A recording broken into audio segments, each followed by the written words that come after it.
Today I'm going to show you a hack on cooking hash browns in the waffle maker.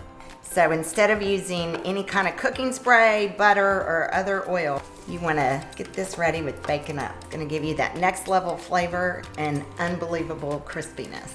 I'm going to mix a little bit of melted bacon up into the hash browns. We just use them straight out of the bag. If you feel like making your own, you certainly can.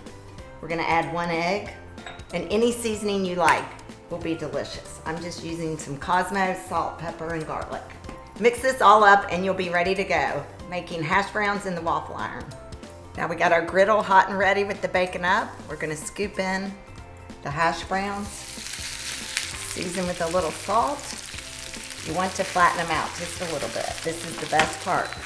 Close that down and walk away. You've got yourself an extra 10 minutes. Check these out. No stirring, no cooking, no standing by the stove. Best hash browns you've ever had. Look what the bacon up did to that crispiness on the top. You guys have to try this. Not only are they easy, they're delicious. And if you like, you can get creative, turn them into sandwiches, all kinds of different things. These are so good, you guys have to try these. Here's everything you'll need to make this simple dish with bacon up.